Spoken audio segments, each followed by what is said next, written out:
দেখো, আজকে যদি এটা একটা ডিক্লেয়ার্ড ওয়ার হতো, যেরকমভাবে 71 সালে হয়েছে, অনেকে তুলনা করছে না, এটা তো ডিক্লেয়ার্ড ওয়ার নয়। সুতরাং আনুষ্ঠানিকভাবে পাকিস্তান সই করে বলছে যে আমি হেরে গেলাম, এটা তার সাথে কিন্তু তুলনাটা চলে না। আজকে এখানে যেটা হচ্ছে যে পাকিস্তানের যে প্রোপাগান্ডা, এটা চিরকাল পাকিস্তান করেছে, এবং এখানে পাকিস্তানের এমন একটা দেশ যার অস্তিত্ব বিপন্ন হয়ে যাবে।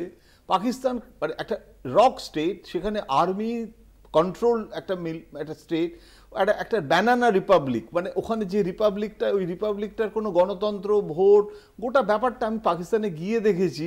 মানে ওখানে বলা হতো যে কন্ট্রোল বাই 3A, একটা হচ্ছে আমেরিকা, একটা হচ্ছে আল্লাহ। আল্লাহ মানে ঈশ্বর অর্থে নয়, মানে একটা ইসলামিক মোল্লাতন্ত্র যারা নিয়ন্ত্রণ করে, আর একটা হচ্ছে আইএসআই। এখন এই যে আর্মি আইএসআই, এখন আর্মি কন্ট্রোল করছে। নওয়াজ শরীফ লন্ডনে ছিলেন এই যুদ্ধের সময়ও, তিনি চলে এলেন ইসলামাবাদে, ফিরে এসে ভাইকে বললেন, নওয়াজ শরীফ ওখান থেকে একটা বার্তা দিলেন মোদিকে যে আপনি ডিপ্লোমেসিতে আসুন, পাকিস্তানের পক্ষে অসুবিধা হবে। কারণ দেশটার অর্থনীতির 12টা বেজে গেছে। কদিন আগে ওরা বাজেট করতে পারছিল না, ওদের কাছে টাকা নেই। তালিবান সরকার বলেছে আমরা পাকিস্তানের সাথে নয়, ভারতের সাথেই বন্ধুত্ব করতে চাই, কেননা ভারত টাকা দিতে পারে আমাকে। তালিবান বিদেশমন্ত্রী বৈঠক করে জয়শঙ্করের সাথে, এখন সে বলছে আমি জঙ্গি তালিবান নয়, আমি সংসদীয় তালিবান। এখন পাকিস্তান কি করছে, আমি কাশ্মীরে এই পাকিস্তানে গিয়ে দেখেছি, লাহোর থেকে শুরু করে সব জায়গায় প্রত্যেকটা দোকানের মধ্যে কাশ্মীর লন্ড্রি, কাশ্মীর সেলুন। তার কারণটা হচ্ছে কি, কাশ্মীরটাকে এই যে পারভেজ মোশাররফ আগ্রা সামিটে এসে বলে গেল কোর ইস্যু। আগে তো আমরা কাশ্মীরে কখনো কোর ইস্যু না করে একটা কম্প্রিহেন্সিভ ডায়ালগে থাকতাম, ওটাকে পারভেজ মোশাররফ কাশ্মীরটাকে জোর করলো। তার কারণ ওরা দেখাতে চায় যে আমরা জিতেছি। আমরা হেরেছি বলা মানে কিন্তু শুধু মনির নয়, পলিটিক্যাল সিস্টেমটাও। মানে ওখানে তো বারবার পরিবর্তন হয় না। একটা সময় ইমরান খানের পক্ষে যে জনসমুদ্র দেখেছি ইসলামাবাদে, যেভাবে ক্ষমতার হস্তান্তর হলো, সেটাও আর্মি স্পন্সর্ড ছিল। আবার আর্মি তাড়িয়ে দিচ্ছে। এখন নওয়াজ শরীফের ভ্রাতাশ্রীকে কবে মুনির তাড়িয়ে দেবে, সেও তো আর একটা বিপদ। প্রোপাগান্ডা ওদের করতেই হবে, তা না হলে, আমি সেটাই বলতে চাইছি যে ওদের যে প্রোপাগান্ডা, ওদের যা বাজেট, তার একটা বড় অংশ চলে যায় প্রোপাগান্ডায়। মানে ওরা যেভাবে আইএসআই প্রত্যেকটা প্রচার, মানে আমরা বাংলায় খবর লিখতাম, আমাকে জিজ্ঞাসা করতো ওখানে কাটানোর আগে যে এটা বাংলাদেশের সঙ্গে আইডেন্টিফাই করে ওরা সেগুলোকে পাঠাতো যে ট্রান্সলেট করে দেখা হবে।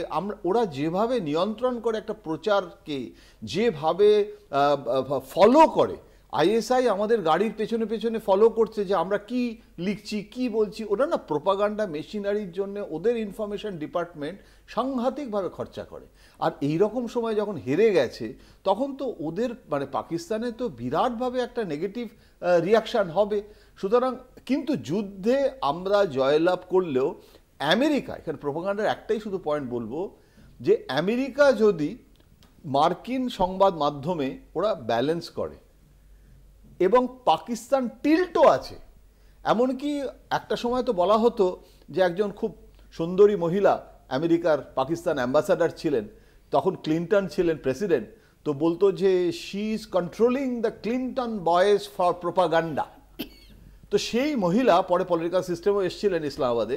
তো এইটা হচ্ছে ওদের কালচার, যে প্রোপাগান্ডা মেশিনারিকে লন্ডনে হাব হয়ে গেছে জিহাদিদের, এই হাবটাকে পাকিস্তানের এমনি খেতে পাচ্ছে না, অথচ প্রোপাগান্ডা মেশিনারির জন্য লন্ডনে, আমেরিকায়। তার ফলে হচ্ছে কি, বিশ্ব সংবাদ মাধ্যমে আজকে কিন্তু পারভেজ মোশাররফ থেকে শুরু করে আজকের দিনে ইউনাইটেড নেশনে পাকিস্তান স্পিচ দিলে আমেরিকার কাগজে প্রথম পাতায় অনেক সময় ছাপা হয়। আমি নিজে ইউএনজিএ কভার করতে গিয়ে দেখেছি। আর আমাদের মনমোহন সিং বাজপেয়ী কভারেজ পায় না, পয়সা খরচা করে বিজ্ঞাপন দিতে হয় আমাদের। তো কোথাও একটা পাকিস্তান টিল্ট প্রোপাগান্ডার একটা সুফল আছে। আমি এটার জেনেসিস, যারা পণ্ডিত তারা বলতে পারবেন, আমি সাংবাদিক হিসেবে এটা আমার অবজারভেশন।